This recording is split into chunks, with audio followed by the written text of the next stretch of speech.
இயேசு கிறிஸ்துவில் பிரியமான சகோதர சகோதரிகளே, ஆண்டவர் இயேசு கிறிஸ்துடைய திருநாமத்தில் உங்களுக்கு வாழ்த்துக்களையும் வணக்கங்களையும் அன்போடு உரித்தாக்கிக் கொள்கிறேன். இன்று திருச்சபையானது திருவுடல் திரு இரத்த பெருவிழாவை கொண்டாடுகிறது. நாம் ஒவ்வொரு நாளும் திருப்பலிக்கு செல்கிறோம். திருப்பலியின் இறுதியிலே நற்கருணை ஆண்டவரை உணவாக பெற்றுக்கொள்கிறோம்.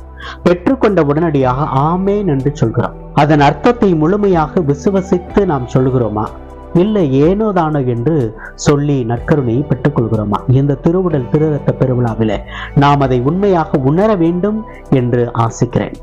இந்த 6 காரியங்களை 6 காரணங்களை நாம் ஆமேன் என்று விசுவசித்து பெற்றுக் கொள்கிறோமா? முதலாவதாக, ஆண்டவர் இயேசு கிறிஸ்துவை திவ்ய நற்கருணையில் பெற்றுக்கொண்டு ஆமேன் என்று சொல்கிறோம் என்றால் இது கிறிஸ்துவின் திருவுடல் தான், திரு இரத்தம் தான், அதை நான் முழுமையாக ஏற்றுக்கொள்கிறேன், விசுவசிக்கிறேன், நம்புகிறேன் என்று முதலாவதாக ஆமேன் என்று சொல்கிறோம்.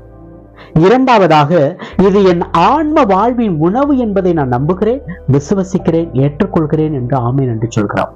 மூன்றாவதாக, லூக்கா நற்செய்தி அதிகாரம் 10 இறை வார்த்தை 27 சொல்வது போல, உன் கடவுளாகிய ஆண்டவரை முழு இதயத்தோடு, முழு உள்ளத்தோடு, முழு ஆற்றலோடு, முழு மனதோடு அன்பு கூறுவாயாக என்ற அந்த கட்டளை கிணங்க, ஆண்டவரே நான் உன்னை முழுமையாக அன்பு கூறுகிறேன், இந்த நற்கருணை மீது என் அன்பு முழுமையாக இருக்கிறது என்பதை ஏற்றுக்கொள்கிறேனா என்று ஆமேன் என்று சொல்கிறேனா என்று சிந்தித்து பார்ப்போம். நான்காவதாக, யோவான் நற்செய்தி அதிகாரம் 6 இறை வார்த்தை 55 கூறுவது போல, எனது சதையை உண்டு எனது இரத்தத்தை குடிப்போர் என்னோடு இணைந்திருப்பர், நானும் அவர்களோடு இணைந்திருப்பேன். அப்ப ஆண்டவர் இயேசுவோடு இணைந்திருப்பதற்காகத்தான் இந்த நற்கருணையை நான் பெற்றுக் கொள்கிறேன். அவரும் என்னோடு இணைந்திருக்க போகிறார். நான் அவரோடு இணைந்திருக்கிற போது அவரும் என்னோடு இணைந்திருக்க போகிறார். ஆமேன் என்று நான் பெற்றுக் கொள்கிறேன்.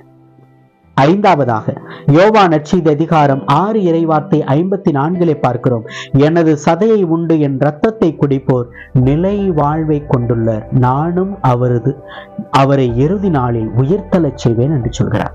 அப்ப நிலை வாழ்வை கொடுக்கின்ற உணவு இது, இறுதி நாளில் என்னை உயிர்த்தெழச் செய்கின்ற உணவு எது என்பதை நம்பி ஆமேன் என்று சொல்கிறேனா?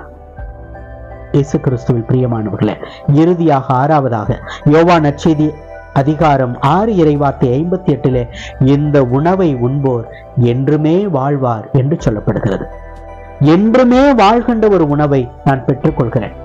முன்னோர் மன்னாவை உண்டார்கள், இறந்து போனார்கள், ஆனால் இந்த உணவை எனது உடலை உண்போர் என்றுமே வாழ்வார் என்று சொல்கிற, இறப்பினும் நான் வாழ்கின்ற ஒரு வாழ்க்கை எனக்கு உண்டு என்றால் அது இந்த நற்கருணை ஆண்டவர் இயேசு கிறிஸ்துவிடமிருந்து, திருவுடல் திரு இரத்தத்திடம் இருந்துதான் எனக்கு கிடைக்கிறது என்பதை நம்பி ஆமேன் என்று சொல்கிறேனா?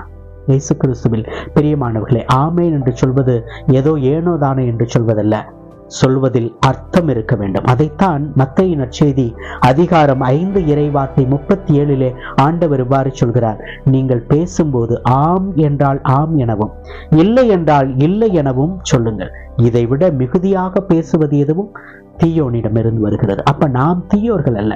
ஆம் என்று ஆமேன் என்று சொல்லுகிறோம், விசுவசிக்கிறோம், ஏற்றுக்கொள்கிறோம் என்றால் அது இயேசு கிறிஸ்துவின் திருவுடல் தான், திரு இரத்தம் தான் என்பதையும், ஆண்டவர் இயேசு கிறிஸ்துவின் உடலை பெற்றுக் கொள்வது என் ஆன்ம வாழ்வின் உணவு என்பதையும், அதே ஆண்டவர் இயேசு கிறிஸ்துவின் முழு இதயத்தோடு, உள்ளத்தோடு, ஆற்றலோடு, மனதோடு நான் அன்பு கூறுகிறேன் என்பதையும், அதே ஆண்டவர் இயேசு கிறிஸ்துவை பெற்றுக்கொள்வது நிமித்தமாக அவர் என்னோடு இணைந்திருக்கிறார் என்பதையும், அவரை நான் பெற்றுக்கொள்வது நிமித்தமாக எனக்கு நிலை வாழ்வும் உயிர்த்தெழுதலும் உண்டு என்பதையும், அவரை பெற்றுக்கொள்கிற நாம் என்றுமே வாழ்வேன், இறப்பினும் வாழ்வேன் என்று நம்பி எப்பொழுது ஆமேன் என்று சொல்லி விசுவசித்த அந்த இறை உணவை பெற்றுக்கொள்கிறோமோ, நமக்கும் நம் ஆன்ம வாழ்விற்கும் அது ஈடேற்றமாக அமைகிறது. இயேசு கிறிஸ்துவில் பிரியமான சகோதர சகோதரிகளே, இன்று ஆண்டவர் இயேசு கிறிஸ்துடைய திருவுடல் திரு இரத்த பெருவிழாவை கொண்டாடுகிற நாம், ஆண்டவர் இயேசு கிறிஸ்துவை உணவாக பெற்றுக்கொள்ளுகிற போது, திருப்பலியில் பங்கேற்கிற போது,